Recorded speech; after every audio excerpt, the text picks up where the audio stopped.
grows very slowly. So soils would have, or would play a part of that. Because basically the endocanidia, or the microspores that form out of the end of the hyphae, are floating within that vascular system. Once that happens, then whichever tree connected to that system that's pulling the hardest on that system, that's where the fungal spores go. So it might be that the fungus is going to the drier sites because those trees are pulling water from further away. In general, the bigger, healthier trees, they're pulling more on that system.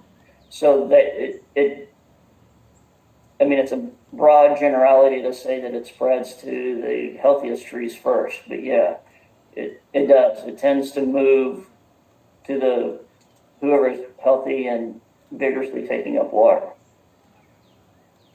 Okay, we have a question from Timothy Hall, and he says he wants to know if he should test for oak wilt on suspected trees or just treat them if the physical signs show it.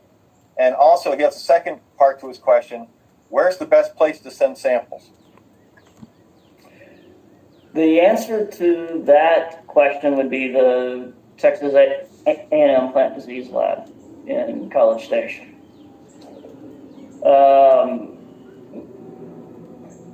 The answer to your first question is it really depends on your confidence in identifying oak wilt. So far as looking at the symptoms, and there's the foliar symptoms that I went through, but really there's it's more to it than just looking at one tree. You have to look at, okay, what is the spread on the site? If it's one tree that is showing symptoms, I would be much more inclined to take samples before I start doing tons of injections. If I go to a site and there's dead trees in the neighbor's yard and they've got a tree that's starting to die in their yard, then yes, I would go ahead and do injections without taking samples. So the answer to the question isn't exactly black and white. It really depends on your confidence level in identifying oak wilt. Okay. We have a question from Cameron Mose. Any studies on cornstarch around the roots? Or is this an old wives' tale? Old husband's tale? So far as using cornstarch or corn gluten meal, I've heard both of those. I don't know of any definitive studies that have shown that. Over the years, I've heard of a lot of different things that will control or save trees anecdotally. The one that I like best, that I generally will kind of refer back to, was the guy that said that if you have enough pig manure around the trees, that the trees do not die from oak wilt. And that was based on the fact that the ones that were growing or that shaded his pig pen didn't die. Well, that's why we have science, right? Yes. Okay. Here's one from Jason Dirks. How long is it typical that oak wilt stays in an area or neighborhood before it warrants retreating? I would hope that there is a point where it's generally accepted they do not need to keep testing or to keep treating. I've been thinking it's about 4 years, but I'm not all that certain about it anymore. There's not a definitive answer to that. The way that I respond to that with my clients is that I don't automatically say that you need to come in and retreat at 2 years or 3 years or whatever. It really depends on what's going on the site. It gets into that that management aspect of the disease. I've got sites where I've treated more than twice because the oak wilt is still there, it's still showing symptoms. And I've got sites where I've treated the trees once and those trees survived. It moved on across the pasture or on down the block, and there's no evidence that it's going to spread back into those particular trees. Kind of backtracking a little bit, what you're doing when you're injecting the tree is you're putting the chemical in the outer 3 to 5 growth rings. That's the part that is actively transporting water and nutrients up to the leaves. So if you treat a tree and it's not challenged for 3 or 4 years, well, the tree's laid down new wood on top of where the chemical was. So it's the new wood that's getting challenged. That's really, in my opinion, the trees that you need to target for retreatment. And a big part of that goes into the fact that it doesn't necessarily spread equally in all directions. So you don't, on average, within 75 to 100 feet, it's going to get challenged within a year. But it might be 3 or 4 years. So, again, that goes back to managing it. Mm-hmm. Let's see. This is from Marie Nipfer, and she says she lives in an old oak wilt neighborhood in Austin, north of Lamar and Breaker. I know right where that is. I noticed that many of the trees are regrowing after nearly looking dead. Seems like they're worth keeping. Any comments on that? Yes. Obviously, they did not get removed when they looked their worst, and it would be hard to know whether or not those trees were treated either with Alamo or a different product and when.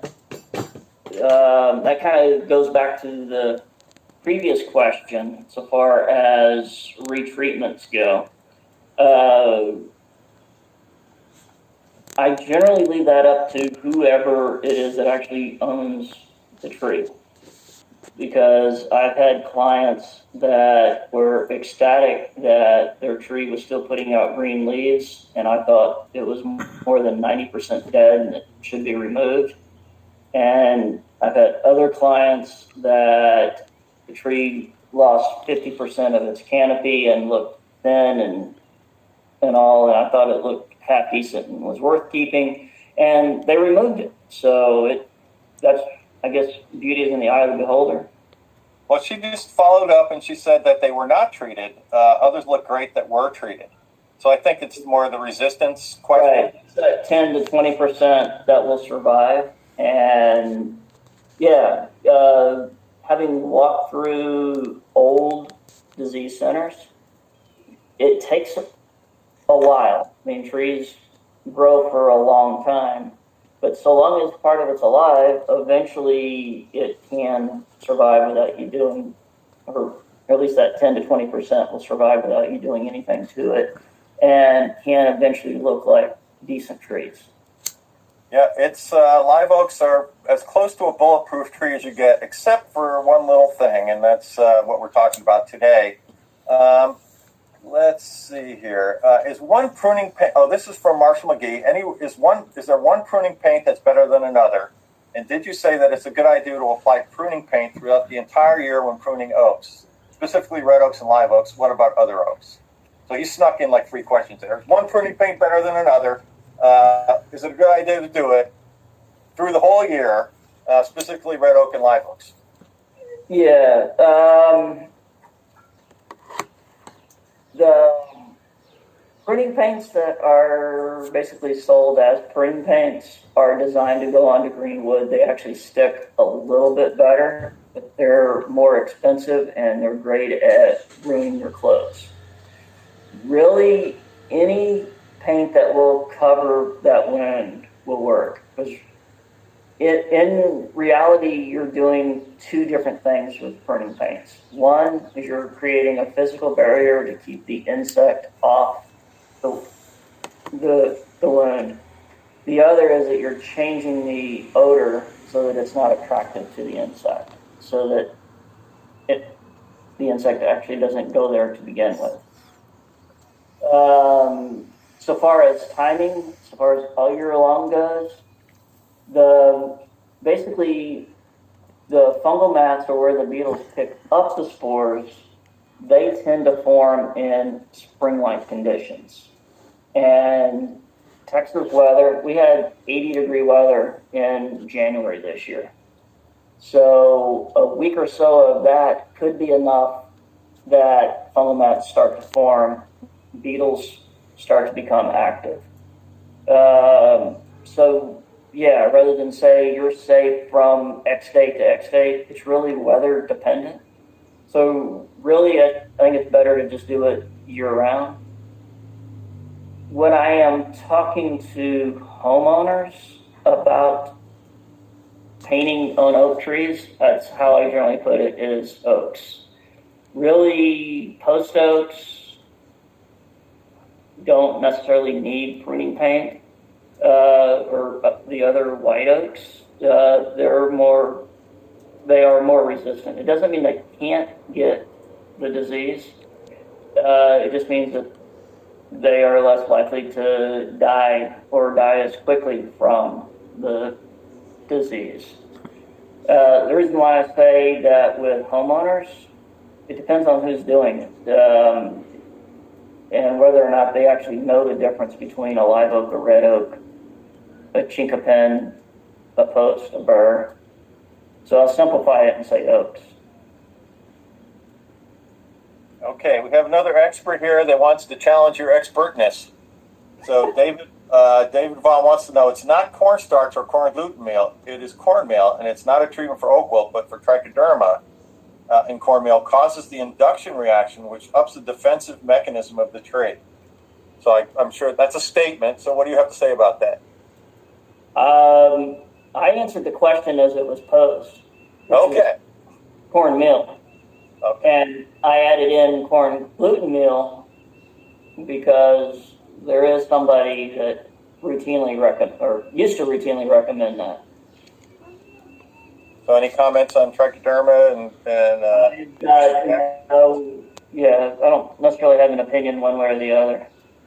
Well, that's good. That's good to hear. Now we have another one that's I think it's a trap that's laid by some very smart people here. Can utilities prune during the oak wilt season? So that's a bunch of questions in there. So why don't you just pick that one apart and give us your best guess?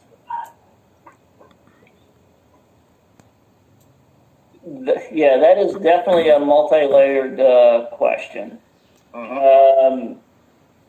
Well, what's the oak wilt season first? Well, it's easier to explain why recommendations are made about when to prune or not to prune. And that has to do with what I just described about when to paint or not to paint. Right.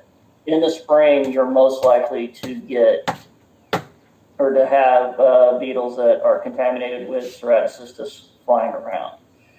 Whether or not utilities can prune during that time, you start talking about local ordinances superseding what the utilities are required to do by law. And that's a beehive that is yet to really be determined. I mean, the actual gist of the question gets into who has the authority to say that they can or cannot do something. And that's not science. I mean, it's politics mixed in there. Yeah, there's a lot of politics in that.